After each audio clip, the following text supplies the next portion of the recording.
Son bras gauche, sa main gauche, son pied gauche et pied droit sont tombés simultanément. Un mouvement, mais pour moi, je n'ai jamais vu ça.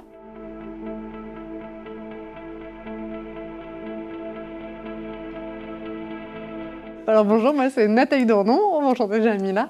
Je suis spécialisée en maladies infectieuses et je m'occupe plus spécifiquement d'une équipe mobile d'antibiothérapie. Donc le travail de mon équipe et moi, c'est d'aller auprès des malades quand ils ont de la fièvre pour aider les autres professionnels de santé à choisir si oui, il faut mettre une antibiothérapie et si on met une antibiothérapie, quelle antibiothérapie. Alors bonjour Nathalie, bonjour. Je suis Jamila Edjan, donc fondatrice de l'association France Sepsis.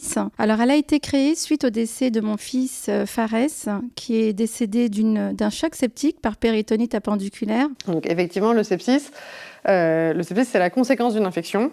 Et c'est une conséquence pathologique parce que c'est une réponse inflammatoire excessive suite à une infection.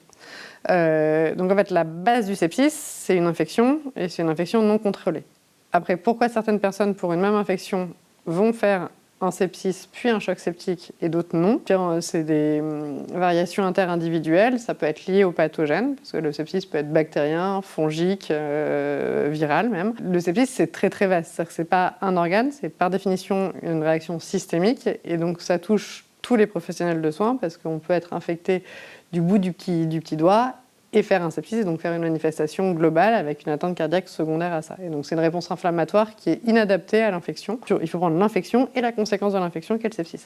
Normalement, l'infection doit être diagnostiquée avant, et si le patient est en sepsis, il faut qu'il y ait un contact médical immédiat. Il s'avère que Fares, en fait, avait déjà des signes, c'est-à-dire il vomissait. Il avait un G qui n'était pas du tout normal, donc j'ai pensé tout de suite à la neurologie. Est-ce que c'était pas une méningite parce qu'on était en période d'hiver? Et un deuxième symptôme arrive, c'était donc la diarrhée. Je me suis dit, bon, c'est peut-être un tableau peut-être de gastro. Donc là, je consulte aux urgences. Je n'ai pas été chez le médecin, parce que je n'ai pas voulu justement attendre. Et lorsque je suis arrivée à l'hôpital, on m'a dit, non, ne vous inquiétez pas, c'est une gastro. Et le lendemain, je vois que ça s'accentue. Voilà, donc j'appelle un médecin de ville qui me reçoit le mardi, qui me dit de ne pas m'inquiéter. C'est plus le tableau de gastro-entérite, on passe à la constipation. Je vois qu'il y a un élément très fatigué. Je me dis, mais c'est pas possible, pourquoi il est aussi fatigué? Donc je rappelle le médecin de ville qui l'a vu en disant, est-ce que vous pouvez le recevoir? Parce que je pense qu'il y a autre chose. Donc il m'a dit non, vous vous inquiétez, c'est le côlon chez l'enfant, ça met du temps, ça fatigue, etc. Et puis en fin de semaine, j'ai dit non, je pense qu'il se passe quelque chose, il faut absolument que je fasse quelque chose. Donc là, j'alerte mon médecin traitant qui est surbooké. Et là, arrivé chez le médecin traitant, par la palpation en fait abdominale, il me dit qu'il a un ventre distendu et qu'il faut absolument retourner à l'hôpital. Arrivé à l'hôpital, donc avec un courrier du médecin précisant les investigations à faire, à savoir la biologie plus la radiologie. Je suis vue par un interne qui a été très efficace, qui pareil il pensait comme moi parce que moi j'ai posé je suis désolée de le dire parce que c'est pas mon travail. Je ne suis pas médecin, mais j'ai dit, est-ce que c'était pas l'appendicite? Parce que je voyais pas ce qu'un enfant pouvait avoir avec tous ces symptômes. Parce que pour moi, c'était pas une gastro, ce n'était pas une constipation, donc je voyais plutôt l'appendicite. Et l'interne avait un doute. Il m'a dit, ne bougez pas, je reviens. Donc il revient avec un chef de service, donc chirurgien viscéral, d'un certain âge, qui a vu Fares, donc qui a entendu, en tout cas, l'historique du parcours de Fares, de toute la semaine. Et là, il me dit non, rien d'inquiétant. Donc je dis non, il y a quelque chose qui ne va pas. Et là, je pose la question, je dis monsieur, est-ce que ce n'est pas par hasard l'appendicite? Donc là, on m'a dit non, c'est pas l'appendicite et vous sortez du box puisqu'il n'y a rien d'urgent. Mais moi, je ressentais quelque chose qui n'était pas logique. Il était très pâle. Je voyais même la déshydratation parce qu'on nous apprend ce que c'est qu'une déshydratation. Donc j'accentuais en disant est-ce qu'il n'est pas déshydraté? On me disait que non. Bon, après, ce sont des professionnels de santé. Donc, je faisais confiance. Ensuite, on l'a hospitalisé puisque, il fallait quand même l'hospitaliser d'après ce chef de service. Donc, il a été hospitalisé en chirurgie pédiatrique. Donc, sachant que pour moi, normalement, s'il est dans ce service, c'est qu'on est en attente, en tout cas, d'une chirurgie. alors que je n'étais pas au courant. Et là, au fil des heures, Fares me paraissait encore plus fatigué. Donc, j'alertais à chaque fois l'équipe en disant « Mais pourquoi il a mal ? Qu'est-ce qui se passe ? Ce n'est pas normal, etc. » Et puis, on essayait de me rassurer en disant « Mais non, madame, arrêtez, vous vous inquiétez de trop, vous êtes une maman inquiète. » Je me dirige vers donc le box des infirmières qui était devant la chambre de Fares. Et là, on me dit « Écoutez, on n'a pas le dossier de Fares. » Je dis « Non, c'est pas normal, là. » Donc, on récupère le dossier de Fares. On me dit qu'effectivement, on a le résultat du bilan sanguin de Fares. Donc, il y a une inflammation, mais l'infirmière ne pouvait pas me dire à quel niveau, en fait, l'inflammation. Voilà. Donc, on a attendu des heures. Aucun médecin n'est passé. Fares se plaignait de douleur, donc on lui injectait que du Doliprane. Il avait une poche, effectivement, de tout ce qui était soluté pour le réhydrater. Dans la nuit, Fares fait une première crise aux alentours de minuit 30. Très, très, très violente. Maman, j'ai mal. J'ai dit non, c'est pas possible. C'est pas ses habitudes pour avoir crié de douleur. Donc, j'alerte, je sonne. Une infirmière arrive et elle me dit ne vous inquiétez pas, madame, je vais lui donner du paracétamol. Je dis non. Là, je m'inquiète depuis tout à l'heure. Je ne vois pas de médecin. Mon fils se plaint de douleur. On est là, il se passe rien. C'est pas normal. Je voudrais voir un médecin. Oui, il va venir. Il est aux urgences. Quand il sera moins occupé, il viendra parce que Fares n'est pas un cas urgent. Fares fait une deuxième crise, mais alors là, j'ai été très surprise parce que je n'ai jamais vu ça. C'est-à-dire des sueurs. Il tremblait, il était agité, confus. Et là, j'alerte une deuxième fois. Je fais non, écoutez, là, ça va vraiment pas. Vraiment, je m'inquiète. Et là, j'ai eu le droit. Arrêtez de vous inquiéter. Vous êtes une maman inquiète. C'est vous qui angoissez votre enfant. Enfin, j'ai tout eu, en fait, cette nuit-là. On injecte un antalgique à Fares. Et là, j'entends plus Fares. Enfin, j'étais tellement démunie et dans l'insécurité que je n'ai pas pu dormir, en fait, parce que je savais qu'il se passait quelque chose. Donc, je me suis mise à côté de ses pieds et j'attendais que le jour arrive. Et le lendemain matin, donc aux alentours de 7 heures, là, j'ai eu un chirurgien qui est rentré violemment dans la chambre. Donc, il palpe le ventre. Il me dit « C'est bon, madame. C'est bon quoi ? Nous allons l'opérer. » L'opérer de quoi ? Appendicite. Donc là, on vient de poser le diagnostic d'appendicite. Et au même moment, je regarde le visage de Fares. Je me disais, mais c'est pas normal, son teint a changé. Donc, une demi-heure après le passage de ce chirurgien, une équipe paramédicale vient me ramener la casaque pour me dire de lui donner son bain pour qu'il soit aseptique pour aller au bloc. Donc là, je propose à Fares de descendre du lit pour l'accompagner au bain. Il me dit, maman, je me sens très, très mal. Et là, je vois tout de suite que ses yeux se sont révulsés. Donc là, je dis non, il y a un truc qui ne va pas. Il est en train de me faire une convulsion, en fait. Donc, j'ai rabattu le couvercle des toilettes. Je l'ai assis. Je lui ai mis la main sur mon thorax et contre le mur. La porte était entrouverte et j'ai alerté. Donc, les 3 personnes qui sont venues apporter la casaque sont venues. Et ils m'ont dit, qu'est-ce qui se passe ? Je lui ai dit, je crois que mon fils est en train de convulser. Non, vous dites n'importe quoi. Je lui ai dit, écoutez, je suis sûre de ce que je dis. Je suis formée pour, donc c'est ce qu'on nous apprend en geste. Donc, j'ai appelé, appelez-moi un médecin parce que je pense qu'il convulse. Donc là, j'observais parce qu'on voulait me faire sortir de la chambre. J'ai dit non. Donc ses mains, ses pieds étaient raides, puisque moi-même, j'ai essayé de le détendre, impossible. Il avait la bouche ouverte, il respirait mal et il a perdu connaissance. Quand il a perdu connaissance, ces 3 personnes, il y en a une des 3 qui a rapproché le lit des toilettes pour pouvoir le prendre et l'allonger, ce que j'ai refusé, puisque j'ai dit non, on n'a pas le droit de faire ça, en fait, quand on est inconscient. Et on m'a dit non, il n'est pas inconscient, madame, il est juste en crise d'angoisse. Je dis non, c'est pas une crise d'angoisse, je suis désolée. On l'a quand même recouché. On a essayé de prendre ces saturations qui étaient impossibles à prendre. Et on l'a recouvert et on l'a réinstallé où était le lit à l'état initial. Donc là, je leur disais non, il y a quelque chose qui se passe, ce n'est pas normal. Elles sont sorties de la chambre. Et je suis restée auprès de Fares et j'appelle Fares. Je vois que Fares ne répond pas. Et au bout de quelques minutes, il m'a dit, maman, mais d'une manière très, très lente. Là, je me dis, ça y est, il y a quelque chose dans le cerveau, c'est pas possible. Ce que j'ai fait, c'est, je l'ai rassurée. Je lui ai dit, ne t'inquiète pas. J'ai ouvert la porte, je cherche du secours, je n'ai trouvé personne dans ce couloir. Et j'ai attendu pendant 1h20 jusqu'à ce qu'une externe soit passée le voir. Et donc là, elle m'a dit, un médecin viendra vous voir, mais moi, je ne vois rien du tout. Je lui ai dit, mais comment ça, vous ne voyez rien ? Puisque moi, je vois qu'il y a une urgence, en fait. Et à un moment donné, donc, elle a quand même soulevé le drap devant moi, où elle a regardé au niveau des jambes et au niveau des ongles. Et elle est sortie. Donc là, je lui demande quel est le diagnostic. Elle m'a dit, je n'ai pas le droit de poser de diagnostic, puisque c'est une étudiante.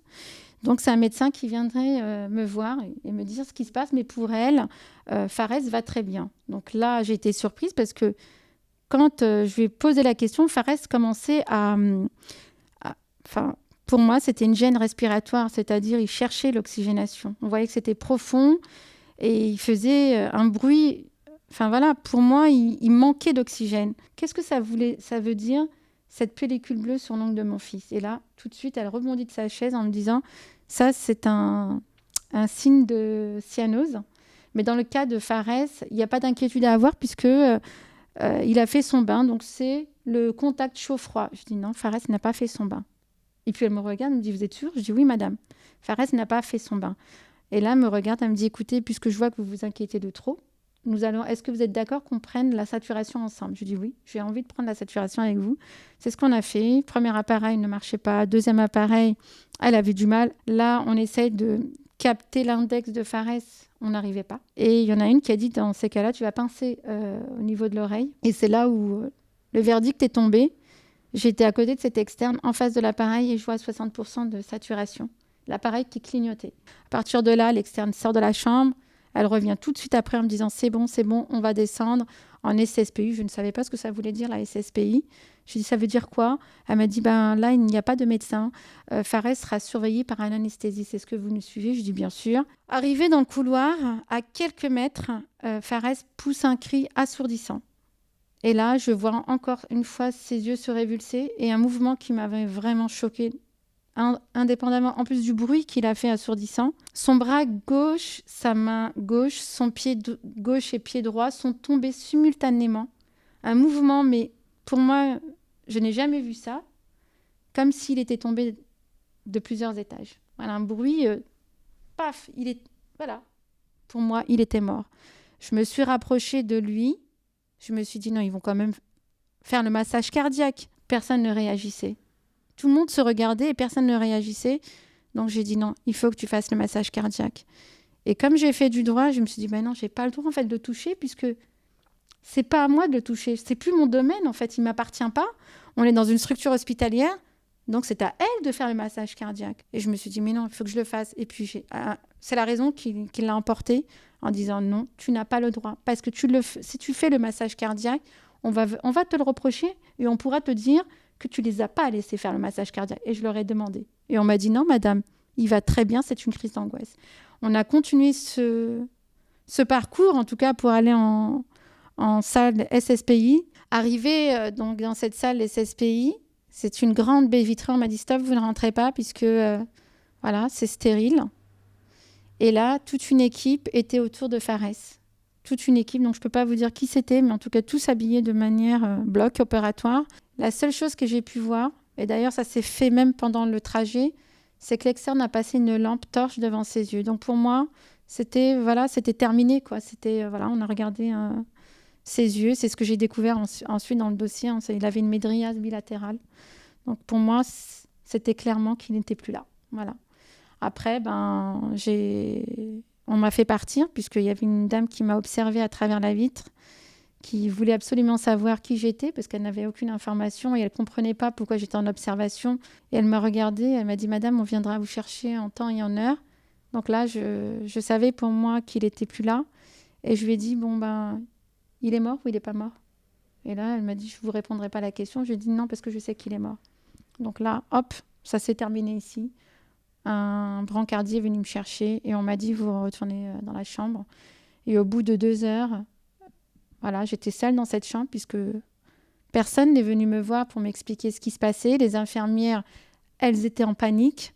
Et au bout de 2 heures, donc le chef de service qui a examiné Fares à l'entrée, et qui est le chef de service du service où était hospitalisé Fares, m'annonce que Fares a fait un premier arrêt cardiaque et qu'il en fait un deuxième. On l'a rattrapé, donc premier arrêt cardiaque, on l'a rattrapé. Il en fait un deuxième, on ne sait pas on va le rattraper. Et je lui dis, il est mort ou il n'est pas mort? En fait, c'est ça ma question. Il m'a dit, je ne peux pas vous répondre. Je lui ai dit, très bien, si vous ne pouvez pas répondre, monsieur, vous allez m'accompagner chez mon fils. Je vais constater moi-même la mort parce que moi, je sais pertinemment que mon fils est mort. Je le ressens. Donc, il m'a dit, c'est impossible. Je lui ai dit, bah non, ça va pas être impossible, vous allez me ramener chez mon fils. Là, ils ont décidé à ce que j'aille voir justement Fares. Donc, mon mari en même temps était arrivé, donc nous sommes partis tous les deux. Et on nous a présenté le corps de Fares avec l'intubation. Et je n'avais aucun médecin autour de moi. C'est-à-dire, je n'avais pas eu l'explication de la mort de Fares. Donc, je suis restée là devant le corps. À un moment donné, parce que c'est le chef de service qui nous a accompagnés, je me suis retournée, je me suis dit, bon, il va peut-être me répondre. Et je me retourne, je ne vois pas le médecin, en fait. Donc, je dis à mon mari, écoute, il faut que j'aille au commissariat. Puis il me regarde, il ne comprenait rien du tout. Il me dit, mais pourquoi je dis, ton fils n'est pas mort normalement, en fait. Il y a eu quelque chose, ça ne va pas. Il faut que j'aille au commissariat. Donc, il m'a dit, pour le moment, on est en recueillement, puis on verra ça par la suite. Au bout d'une demi-heure, j'ai vu le chirurgien qui est venu poser le diagnostic d'appendicite, qui devait opérer Fares, qui était derrière moi, qui pleurait, et qui m'a dit, désolée madame. Je dis, mais qu'est-ce qui s'est passé ? Il ne pouvait pas parler. Puisque, bien entendu, sous le choc, on n'a pas envie de quitter son enfant. Donc, à partir de là, j'ai demandé de voir tout le staff de la prise en charge de Fares. En tout cas, pour moi, c'était nécessaire de voir le réanimateur, puisque c'était le dernier médecin et c'est lui qui a réanimé normalement.